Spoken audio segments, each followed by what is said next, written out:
പാകിസ്ഥാൻ സൈനിക മേധാവി field marshal Asim Muneer ഈ വർഷം രണ്ടാം തവണയും US സന്ദർശിച്ചു.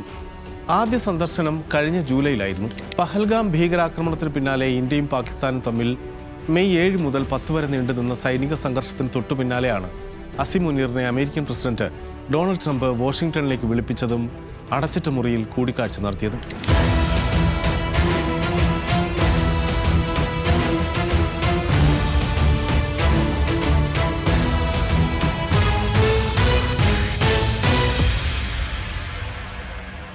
അസിം മുനീറിന്റെ രണ്ടാമത്തെ US സന്ദർശനം ഇന്ത്യ-US ബന്ധത്തിന്റെ സവിശേഷമായൊരു സാഹചര്യത്തിലാണ് എന്നതും നിർണായകമാണ്. ഇന്ത്യ-പാക് സംഘർഷം അവസാനിപ്പിച്ചത് താനാണെന്ന് ഡൊണാൾഡ് ട്രംപ് ആവർത്തിക്കുകയും കേന്ദ്ര സർക്കാർ അത് നിഷേധിക്കുകയും ചെയ്യുന്നു.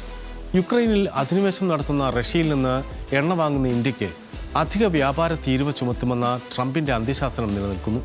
ഈ സാഹചര്യത്തിലാണ് പാക് സൈനിക മേധാവി ദിവസങ്ങളുടെ മാത്രം ഇടവേളയിൽ വീണ്ടും US-ലെത്തുന്നതും മുതിർന്ന സൈനിക രാഷ്ട്രീയ പ്രമുഖരുമായി ഉന്നതതല കൂടിക്കാഴ്ചകൾ നടത്തുന്നതും. Joint chiefs of staff general Dan കെയ്നുമായി അടക്കം അസിം മുനീർ ചർച്ച നടത്തി.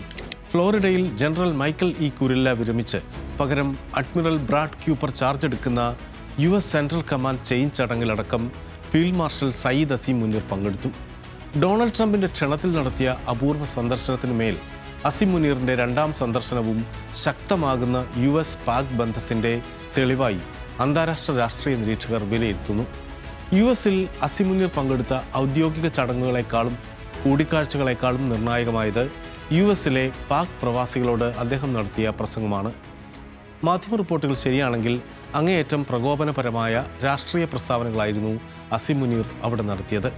ഇന്ത്യയെ ലക്ഷ്യം വെച്ചുള്ളതായിരുന്നു അദ്ദേഹത്തിൻ്റെ നിശിതമായ പരാമർശങ്ങളൊക്കെയുമെന്ന് നിരവധി മാധ്യമങ്ങൾ റിപ്പോർട്ട് ചെയ്തു. ഫ്ലോറിഡയിലെ ഓർലാൻഡോയിലെ പാക് ഓണററി കൗൺസിലായ അദ്നാൻ അസദ് സംഘടിപ്പിച്ച വിരുന്നിലായിരുന്നു അസിം മുനീറിൻ്റെ പ്രകോപന പ്രസംഗം.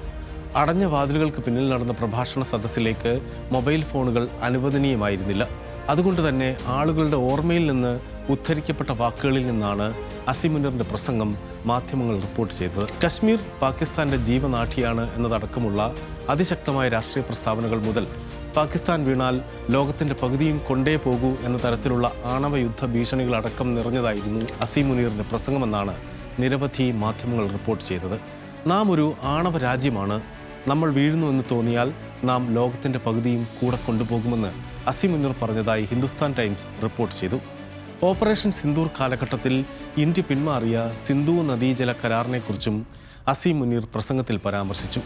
കരാറിൽ നിന്നുള്ള ഇന്ത്യയുടെ പിന്മാറ്റം 250 മില്യൺ ആളുകളെ പട്ടിണിയിലാക്കും. നീരൊഴുക്ക് തടഞ്ഞ് ഇന്ത്യ അണക്കെട്ട് നിർമ്മിച്ചാൽ അത് 10 മിസൈലുകൾ വിട്ട് തകർത്ത് കളയും. സിന്ധു നദി ഇന്ത്യക്കാരുടെ കുടുംബസ്വത്തല്ല, നമുക്കാവട്ടെ മിസൈലുകൾക്ക് പഞ്ഞവുമില്ല എന്നും അസിം മുനീർ പ്രഭാഷണത്തിൽ പറഞ്ഞുവെന്നും റിപ്പോർട്ടുകൾ സൂചിപ്പിക്കുന്നു. ഇന്ത്യയുമായുള്ള സൈനിക സംഘർഷത്തിൻ്റെതായി നിരവധി പരാമർശങ്ങൾ അസിം മുനീർ നടത്തിയെന്നാണ് വാർത്തകൾ. ഇന്ത്യയുടെ ഏറ്റവും മൂല്യവത്തായ വിഭവങ്ങൾ സമാഹരിച്ചിരിക്കുന്ന കിഴക്കുനിന്ന് ആരംഭിക്കും, പിന്നീട് പടിഞ്ഞാറേക്ക് നീങ്ങുമെന്ന് അസിം മുനീർ പറഞ്ഞതായി ദ പ്രിന്റ് റിപ്പോർട്ട് ചെയ്തു. ഇന്ത്യ ഒരു മെഴ്സിഡസ് ബെൻസ് ആണെങ്കിൽ പാകിസ്ഥാൻ ചരല് നിറച്ച ട്രക്കാണെന്ന താരതമ്യവും അസിം മുനീറിൻ്റെ പ്രഭാഷണത്തിലുണ്ടായി.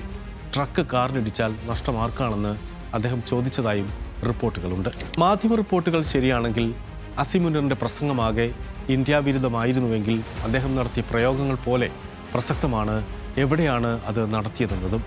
അമേരിക്കൻ മണ്ണിലാണ് അസിം മുനീർ അതിശക്തമായ വാക്കുകൾ ഉപയോഗിച്ചതെങ്കിൽ ഇന്ത്യക്കുള്ള ഏറ്റവും വലിയ സന്ദേശവും അതുതന്നെയാണ്.